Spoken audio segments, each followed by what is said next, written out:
Hi guys, आपका स्वागत है आपके अपने show MKJ talks for investment इन हिंदी में। कैसे हैं आप भाई? कार्यक्रम की शुरुआत करेंगे आज शेयर बाजार की कहानी MKJ की जुबानी, और जिसमें हम चर्चा करेंगे एक ऐसे आईपीओ का जिसका बड़ा इंतजार था, जिसके लिए कहना पड़ेगा जिसका मुझे था इंतजार, जिसके लिए मैं था पूरा बेकरार, वो आईपीओ आ गया भाई। अब क्या बोलें, बहुत समय से आईपीओ ड्यू था, लगातार मैं देखता रहता था, इसकी डेट ही नहीं आ रही थी, पर अल्टीमेटली कहते हैं ना, देर आए दुरुस्त आए, आईपीओ आ गया। लेकिन होता पता है कि एक बात मैंने देखी है कि अगर आईपीओ का अनाउंसमेंट हो जाए और वो लेट हो जाए तो कई बार आईपीओ फिस हो जाता है। वो कहते हैं पटाखा फूटने से पहले ही फिस हो जाता है, जैसा हमारे यूटीआई एएमसी के आईपीओ के साथ हुआ। तो आइए देखेंगे ये आईपीओ भी कहीं यूटीआई एएमसी की तरह फिस हो जाता है या बढ़ता है। चलिए इसकी चर्चा थोड़ी सी एंड में करेंगे, पहले हम आईपीओ समझ तो लें हम किसकी बात कर रहे हैं। और ये आ गया आपके सामने स्क्रीन पर, इक्विटास स्मॉल फाइनेंस बैंक।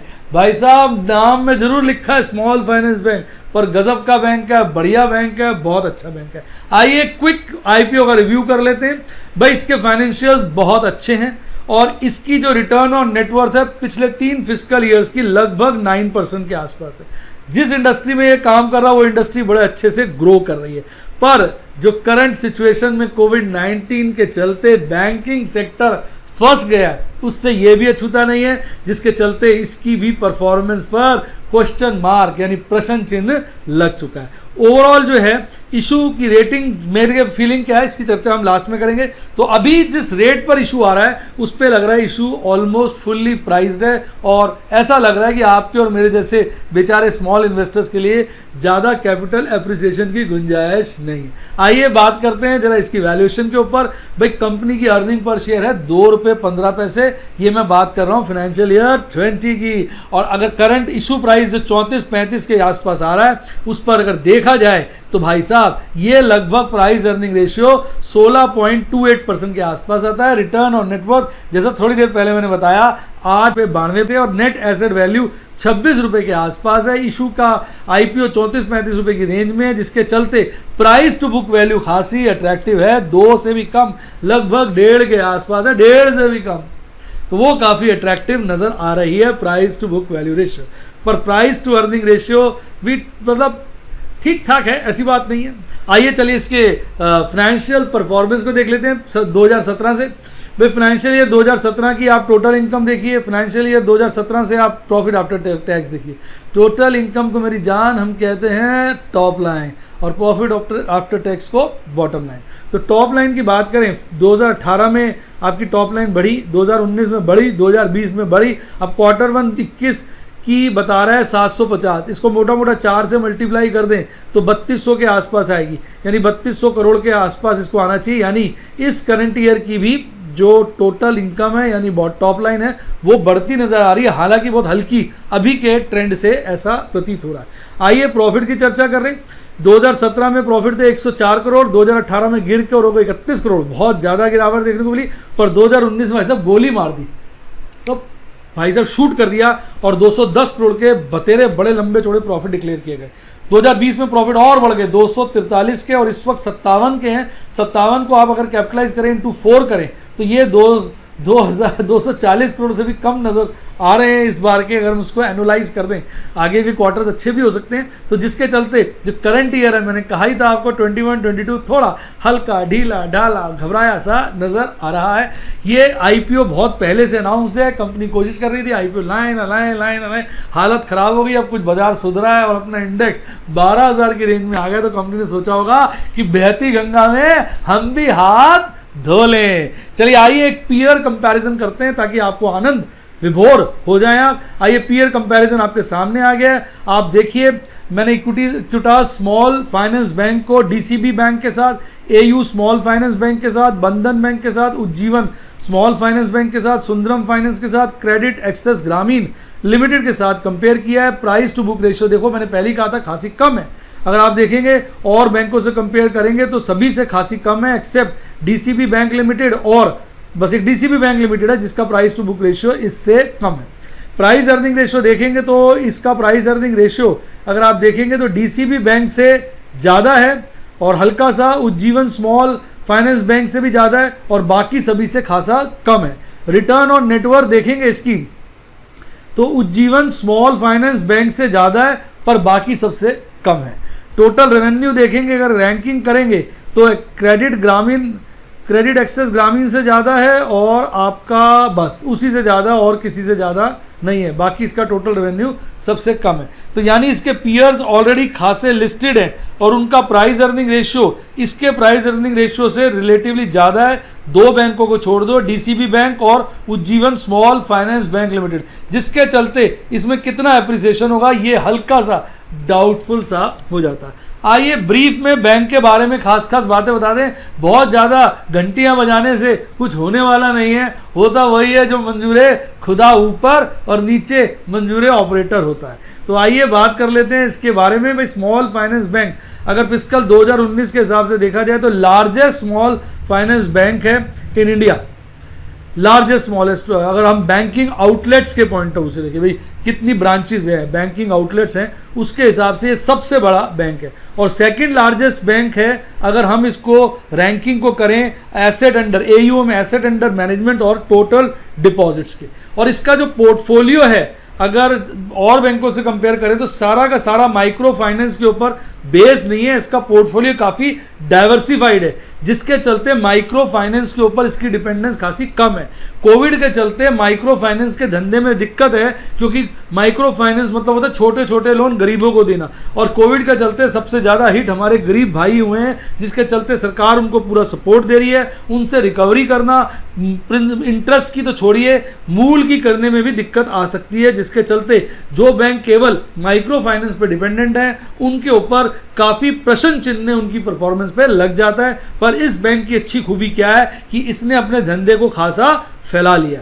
इसने अपने धंधे के अंदर आप देख सकते हैं हाउसिंग फाइनेंस भी इंक्लूड किया हुआ है, व्हीकल फाइनेंस भी इंक्लूड किया हुआ है, MSE फाइनेंस भी इंक्लूड किया हुआ है। और ये स्मॉल बैंक जो फाइनेंस बैंक का इक्विटास स्मॉल फाइनेंस बैंक ये जो अपने फाइनेंशियल प्रोडक्ट्स देता है वो अकॉर्डिंग टू कस्टमर का income profile, type of security available, nature of business को ध्यान में रखते हुए देता है, जिसके चलते हम यही कहेंगे कि ये जो बैंक है ये कंपैरेटिवली एक डाइवर्सिफाइड पोर्टफोलियो मैनेज करके चलता है। बैंक जो है करंट अकाउंट की फैसिलिटी प्रोवाइड करता है, सैलरी अकाउंट की, सेविंग अकाउंट की, डिपॉजिट अकाउंट की, ATM cum debit card, mutual fund products, third party insurance, इनकी अपनी इंश्योरेंस नहीं है तो थर्ड पार्टी के इंश्योरेंस बेचता है। इसके अलावा बैंक की जो अगर देखेंगे आप 856 बैंकिंग आउटलेट्स हैं और 352 ATM हैं, 17 स्टेट्स और यूनियन टेरिटरीज में ये काम करता है। तो ओवरऑल अगर आप देखेंगे तो बैंक जो है एक अच्छा वेल स्टैब्लिश सा बैंक है।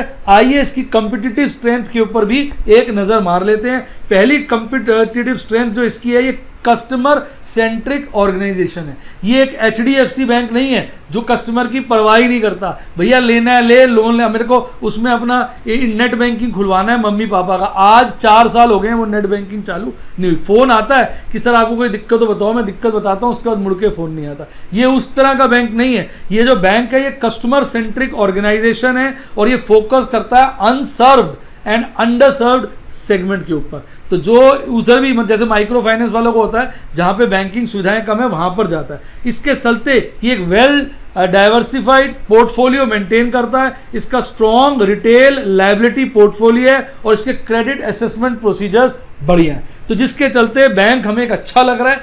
तो ओवरऑल बैंक अच्छा है, पर चूंकि इसका प्राइस अर्निंग रेशियो जैसा कि हमने पीयर कंपैरिजन किया उसके चलते हमें नज़र आया कि इसमें कैपिटल एप्रिसिएशन करंट भाव पे और करंट मार्केट सिनेरियो को देखते हुए लिमिटेड सा लगता है। आपको याद होगा उज्जीवन स्मॉल फाइनेंस बैंक भी अपने इशू प्राइस से नीचे कोट हो रहा है। तो जिसके जिस तरह के हालात बने हुए हैं इसमें बहुत बड़ी गेम खेलने के लिए तो मैं आपको नहीं कहूँगा।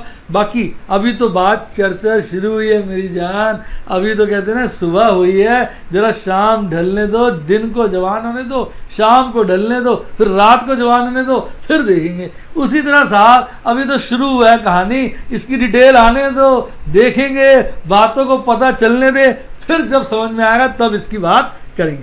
आइए मोटा मोटा देख लेते हैं इशू के बारे में। भाई इशू का जो फेस वैल्यू है वो 10 रुपये है। इसका जो प्राइसिंग है, इशू बैंड है, प्राइस बैंड है 34 से 35 का है। इसके इशू के 2 पोर्शन है, fresh issue, offer for sale. Fresh issue के चलते 280 करोड़ के लगभग कंपनी के पास जाएंगे, यानी बैंक के पास जाएंगे जो अपने बिजनेस को बढ़ाने के लिए वो इस्तेमाल करेगा। 252 करोड़ उन लोगों के पास जाएंगे जो अपना माल इस भाव पर बेच रहे हैं। जो इसका एक लॉट जो है वो 14,980 का होगा, जिसमें 428 शेयर आप अप्लाई कर सकते हैं। इसकी लिस्टिंग NSE BSE पे होगी। आइए इसकी खास डेटों की भी बात कर लेते हैं। क्यों? क्योंकि फिर नहीं तो आप मेरे से पूछते हैं सर कब आएगी अलॉटमेंट, कब होगी लिस्टिंग। आइए बात करते हैं। भाई इशू खुल रहा है 20 अक्टूबर को, बंद हो रहा है 22 अक्टूबर को, अलॉटमेंट फाइनलाइज होगी 27 अक्टूबर को, रिफंड्स का इनिशिएशन होगा 28 अक्टूबर को, और आपके प्यारे से डीमैट अकाउंट में शेयर खटाक से पहुंचेंगे 29 अक्टूबर को, और इसका धंधा चालू होगा 2 नवंबर को। तो ये थी इसकी खास डेट। तो मैंने ओवरऑल आपको इशू के बारे में बता दिया, अपना ओपिनियन दे दिया। अब आप कहेंगे सर एक शब्द में इसकी रेटिंग दीजिए ना, कैसा है? भाई रेटिंग न्यूट्रल है। न्यूट्रल मतलब ये ऊपर नीचे दोनों तरफ जा सकता है। घबराहट है, क्विक गेन की इसमें उम्मीद कम है। न्यूट्रल का मतलब यही होता है भाई ले लीजिए, अगर लिस्टिंग बढ़िया नहीं हुई तो वेट करेंगे, जब अच्छा मौका आएगा तो खटक चौका और छक्का लगा देंगे, या इसको अवॉइड कर दीजिए। आप अपने रिस्क प्रोफाइल के बेसिस पर डिसाइड कर सकते हैं। मैं इसमें क्या करूंगा वो तो आपको पता है, मैं आपको बता ही देता हूं। आइए बात करेंगे बाजार आज और बाजार कल, और उसमें सबसे पहले बात करेंगे आपके प्यारे निफ्टी बैंक की। साहब निफ्टी बैंक का चार्ट तो देखिए, चार्ट तो देखिए, ऐसा लगता है सारा दिन तो निफ्टी बैंक सुस्त घूमता रहा, और जैसी बाजार बंद होने का वक्त आया एक बोतल उठाई, पूरी खटक गया और ऐसे भागा जैसे भाई साहब रॉकेट होता है। देखिए सही चार्ट, देखिए भाई बाजार जो है कल बंद हुआ था 23,492 पर, 23,492 पर, जिसके अगेंस्ट आज खुलता है 23,353 पर, और उसके बाद एक बॉटम बना लेता है खुलने के थोड़ी देर में ही 23,149 का, और फिर वहीं घूमता रहता ऊपर नीचे ऊपर नीचे ऊपर नीचे। फिर लास्ट में जाने से क्या बुखार लगता है, एक्चुअली हुआ क्या था, वो मोरेटोरियम के ऊपर डिसीजन आना था, कोर्ट ने फाइनलाइज नहीं किया। कुछ आइडिया हो गया था कि आज फैसला होगा नहीं, डेट आगे टल जाएगी, जिसके चलते लास्ट में ये गोली हो जाता है और एक पीक बनाता है 23,962 का। तब लग रहा था कि आज फिर 24,000 काटेगा, पर काटता नहीं है। उसके बाद हल्का सा गिरकर 23,874, 23,874, यानी 1.63% की तेजी के साथ, 1.63% की तेजी के साथ 382 पॉइंट्स यानी 382 पॉइंट्स बढ़कर आपके हरियाली में मुस्कुराता लहराता हुआ निफ्टी बैंक मटकता टपकता सा आपको बाय बैक कर जाता है। तो अब बात करते हैं इसके कंपोनेंट्स की, तो आपको जान के हर्षोल्लास होगा। 12 में से 11 शेयर हरियाली में थे, एक ही शेयर IDFC फर्स्ट बैंक ललियाली में अकेला बैठा रो रहा था। वैसे मैं आपको बता दूं सारा दिन सारे शेयर लालियाली में ही डूबे हुए थे, सारा दिन। ये जितनी भी हरियाली चाहिए लास्ट में एक बोतल चढ़ाने के बाद वाली हरियाली है, ये छोटी मोटी हरियाली नहीं है, पक्का है, मैं बता रहा हूँ। ऐसा लगता है निफ्टी बैंक को किसने पकड़ा, पूरी बोतल पिला दी और कहा दौड़, और वो रॉकेट बन के दौड़ा। तो इसके चलते ICICI बैंक सबसे ज़्यादा तेज था, followed by IndusInd bank, SBI, axis bank, RBL bank. तो ये थे आपके कंपोनेंट की बात। आइए अब इसके बात कर लेते हैं इसके टेक्निकल एनालिसिस की। भाई साहब कैंडल तो देखिए, कैंडल तो देखिए, आज की कैंडल जो बनी है उसका नाम है क्या, बुलिश एनगल्फिंग कैंडल। तो बुलिश एनगल्फिंग कैंडल के की टेकअवे समझ लीजिए। भाई बुलिश एनगल्फिंग कैंडल का मतलब होता है एक हरी बढ़िया कैंडल बन जाए बड़ी सी, और उससे पिछली वाली कैंडल को अपने अंदर संभाले। बड़ी कैंडल कौन सी वाली, हरी वाली या व्हाइट वाली के लीजिए, और इसके पिछली कैंडल हो लाल वाली या ब्लैक वाली के लीजिए, उसको संभाले। अब देखिए चार्ट, आज की कैंडल कितनी बड़ी हरी है और इसने पिछली कैंडल लाल वाली को अपने अंदर अच्छे से संभाली है, इसलिए बन गई बुलिश एनगल्फिंग कैंडल। पर बुलिश एनगल्फिंग कैंडल सही मायने में ट्रेंड रिवर्सल तभी होता है जब इसके पिछली 4 कैंडले 5 कैंडले जितनी ज़्यादा कैंडले गिरावट के दौर में हो, यानी गिरावट के दौर में अगर ये अपीयर करे तो हम कहते हैं भाई साहब गिरने के दिन बीते रे भैया, तेजी के दिन आयो रे। लेकिन अब फिर चार्ट पे आ जाइए, चार्ट ये है कि भैया पिछली 2 ही कैंडले लाल है और ध्यान से देखा जाए एक ही गिरी है, उससे पिछली भी चढ़ी है। तो सही मायने में ये ढंग का बुलिश एनगल्फिंग कैंडल नहीं है जो ये इंडिकेट कर रहा हो कि ट्रेंड का रिवर्सल हो गया। ट्रेंड बना ही कहाँ जो रिवर्स होगा, ट्रेंड बना ही कहाँ जो रिवर्स होगा। देखा जाए तो मोटा मोटा बाजार तेज है, तो मैंने कहा भाई चलो आपको थोड़े से इस बात के भी दर्शन करा दिए। आ जाइए वापस आ जाइए भाई। कैंडल आज की बड़ी मजबूत स्ट्रॉन्ग हरी वाली बनी है, ऊपर की भी नीचे भी एक छोटी है, ऊपर अपर बलिंजर बैंड के अंदर है और अपर बलिंजर बैंड के नज़दीक है, 200 डेज EMA से नीचे है, पर 50 डेज EMA से ऊपर है। और इसके अलावा जो है मजबूती इसमें बनी है क्योंकि आपका जो सुपर ट्रेंड है वो भी बाय सिग्नल दे रहा है। तो ओवरऑल कहा जाएगा भी कैंडल तो बुलिश है, बुलिश है, बुलिश है। अब बात कर रहे थे MACD पे। MACD पे देखिए आज भी लाल हिस्टोग्राम बना, यानी MACD पे बुलिश क्रॉसओवर में हल्की सी कमजोरी आई है। पर अगर RSI की बात करें तो RSI में मजबूती है, RSI मजबूत हुआ है और 65 की तरफ बढ़ने की पूरी कोशिश है। 64.55 का RSI आपको नजर आ रहा है। तो ओवरऑल कैंडल स्टिक चार्ट को अगर आप ध्यान से देखें तो थोड़ा सा MACD पर कमजोरी दिखा रहा है, अदरवाइज तो बाकी सारे सिग्नल किसके, तेजी के। आइए बात करते हैं देश की आन बान शान की और आपकी जान की। किसकी? निफ्टी 50 की। आपके सामने चार्ट आ गया भाई। निफ्टी 50 तो आज बना जैसे सॉसर टाइप, यूं और फिर यूं और फिर यूं भाई कल निफ्टी 50 बंद हुआ था 11,934 पर, 11,934 पर। आज गैप डाउन ओपनिंग करता है 11,917, 11,917 पर खुलकर धड़ाम से नीचे करता है, एक बॉटम क्रिएट करता है 11,822 का। काफ़ी देर तक उसी रेंज में ऊपर नीचे होता रहता है और उसके बाद एक पीक बनाता है 11,997 की, 11,997 की, लगभग 12,000 छूते रह था। उस वक्त लग रहा था कि 12,000 कटा, पर ऐसा हुआ नहीं। उसको हल्का सा गिरकर 11,971, 11,971 पर, यानी ऑलमोस्ट फ्लैट से ही कहेंगे 0.31% बढ़कर, यानी 36 पॉइंट की हरियाली, 36 पॉइंट्स की तेजी के साथ हरियाली में मुस्कुराता गाता आपको कहता है चल तो हम चलते हैं। अब कल कैसे मिलेंगे ये तो कल ही पता चलेगा। अब कल देखेंगे इनका क्या हाल होता है। आइए बात करते हैं इसके टॉप के बॉटम के शेयर के, तो आपको जान के हर्षोल्लास होगा। आज लगभग 3 ऐसे शेयर थे जिनमें 3% से ज़्यादा की तेजी आई। सबसे ज़्यादा तेजी आपको देखने को मिली बजाज फिनसर्व में, followed by SBI life insurance. सारा दिन गिरा हुआ था, नीचे 780 टच कर गया। लास्ट मोमेंट में पता नहीं किसने कौन सा इंजेक्शन लगाया या वही बोतल पिला दी, एकदम दौड़ चला। मैं खरीदना चाहता था पर खरीद पाया नहीं। तो SBI लाइफ इंश्योरेंस 810 पर बंद हुआ। बजाज फाइनेंस को भी देखिए गोली लग गई। आज मैंने इसकी पुट को कवर किया और एक अच्छा बढ़िया 2 दिन के अंदर ही एक अच्छी स्विंग ट्रेडिंग मार दी इसके ऑप्शन में और सही मुनाफा कमाया। ICICI बैंक भी जो है तेज था, लगभग 2.66 से।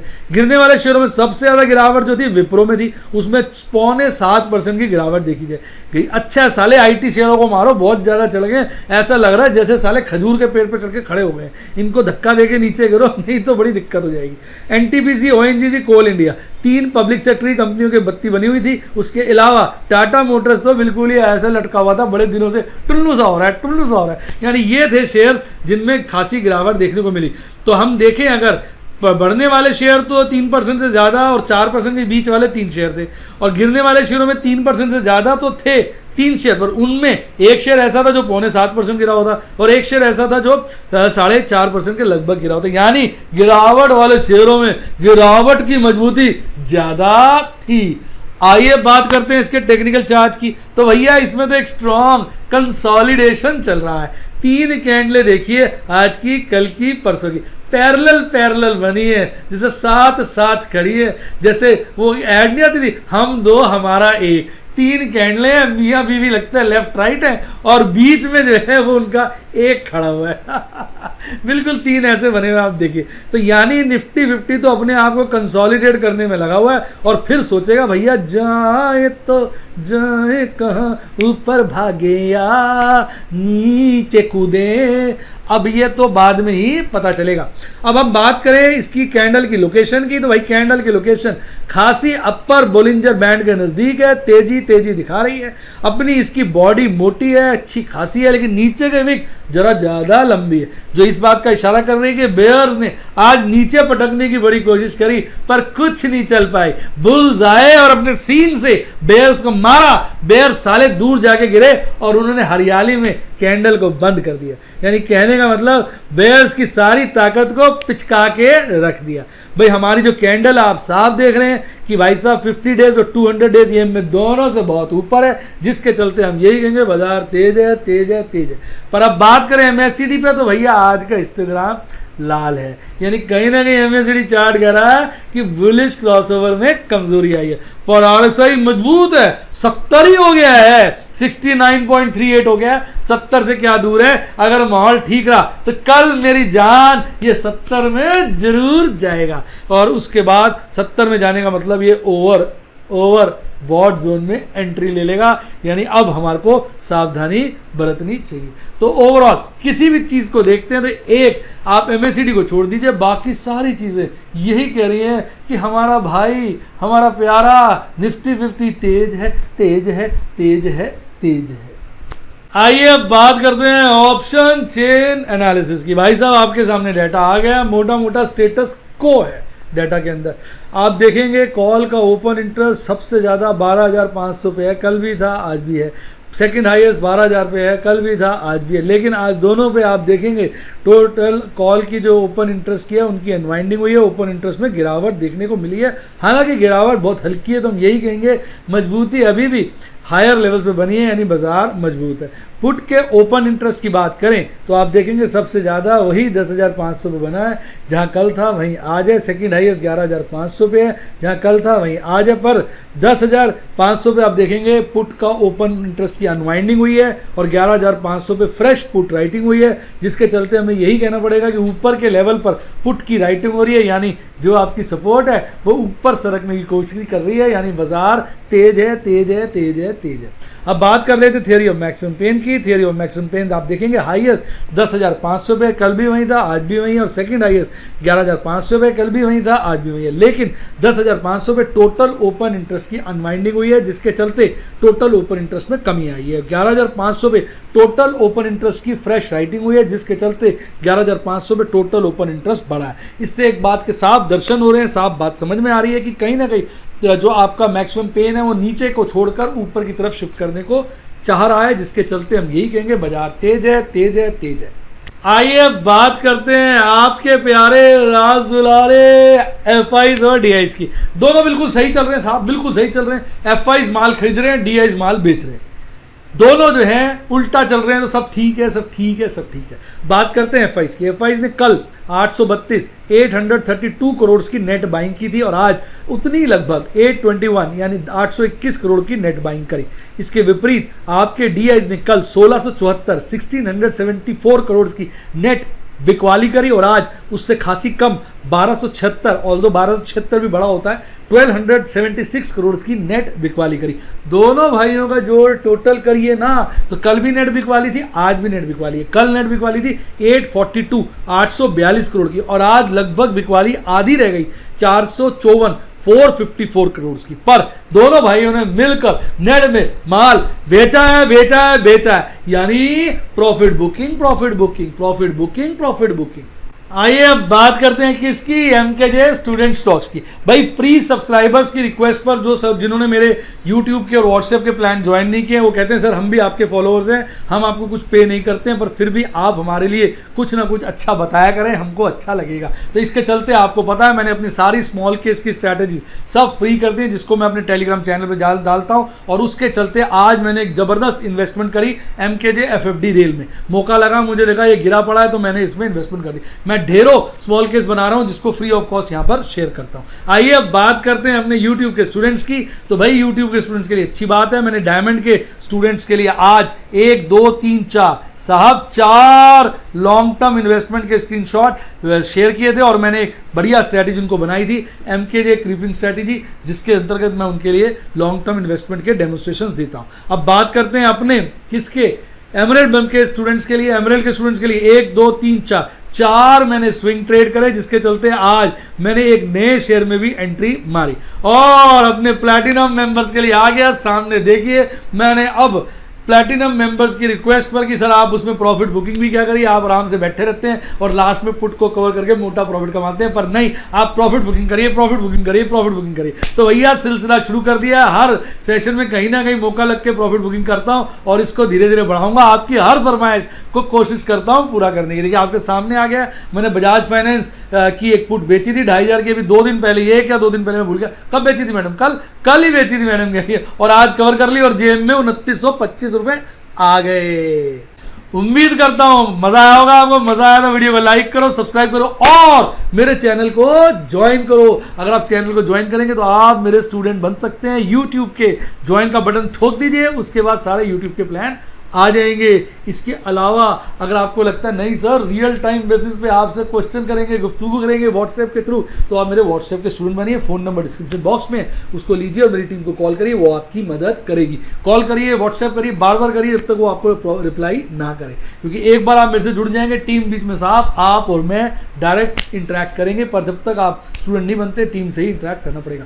इसके अलावा अच्छी किताबें पढ़ने का मन, अरे लिंक डिस्क्रिप्शन बॉक्स में, और ढेरों लिंक भी डालने वाला हूँ डिस्क्रिप्शन बॉक्स में। और डीमैट अकाउंट नहीं है भाई, वो तो खुलवाओ, उसके बगैर कैसे करोगे share trading, link description box में है। और ये है मेरा टेलीग्राम चैनल, जिसने इसको ज्वाइन किया उसकी लाइफ जिंगल अल्लाह जिंगल अल्लाह। इसी के साथ साथ bye, God bless you, happy investing, और आप स्टॉक मार्केट बेताज बादशाह बने।